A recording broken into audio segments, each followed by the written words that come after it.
আজ আমি আপনাদের মাঝে শেয়ার করব ঘরোয়া স্টাইলে গড়ে থাকা উপকরণ দিয়ে একদম মজাদার এবং সুস্বাদু লোভনীয় ইলিশ মাছ বোনা। এই রেসিপিটি যদি এভাবে একবার ট্রাই করেন দেখবেন আপনার বারবার খেতে ইচ্ছে হবে। ইলিশ মাছ রান্না করার জন্য প্রথমে আমি একটা ইলিশ মাছ নিয়েছি মিডিয়াম সাইজের। আমার এই মাছটাতে কিন্তু ডিম আছে। তো মাছটাকে আমি ধুয়ে সুন্দর করে মাছের আঁশ ছাড়িয়ে কেটে নেব। আজকের এই রেসিপিটি ফলো করে যদি একবার ইলিশ মাছ ভুনা করেন না, একবার যদি আপনি আপনার বাসায় কোনো গেস্ট কিংবা কেউ আসে আপনি তাকে একবার খাওয়ান, দেখবেন এই ইলিশ মাছ বোনার প্রেমে পড়ে যাবে। বিসমিল্লাহির রহমানির রহিম। আসসালামু আলাইকুম। সুমিস কিচেনে সবাইকে স্বাগতম।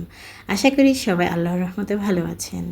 আর এই তো কথা বলতে বলতে কিন্তু ইলিশ মাছটার আঁশ ছাড়ানো হয়ে গিয়েছে। এই পর্যায়ে আমি ইলিশ মাছটাকে কেটে নেব।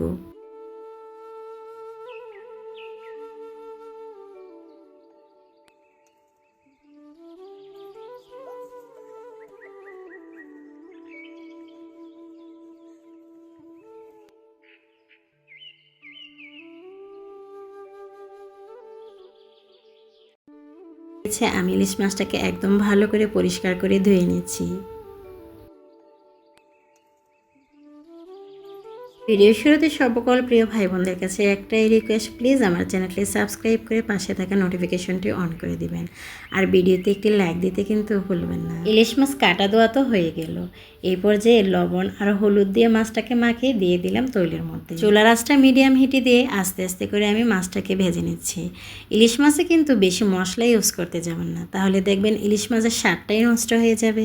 যেহেতু ইলিশ মাছ আমাদের জাতীয় মাছ, একটু স্পেশাল করে না খেলে কি হয় বলুন। আশা করি আমার আজকের এই রেসিপিটি শুরু থেকে শেষ পর্যন্ত দেখবেন, কারণ ভিডিওর মাঝখানে আমি এমন টিপস শেয়ার করব যে টিপসগুলো ফলো করলে আপনার ইলিশ মাছের রান্নার দ্বিগুণ টেস্ট হবে। তাছাড়া ইলিশ মাছটা কখনো ভাঙবে না এবং খুব সুন্দর থাকবে। রেসিপিটা হবে একদম লোভনীয়।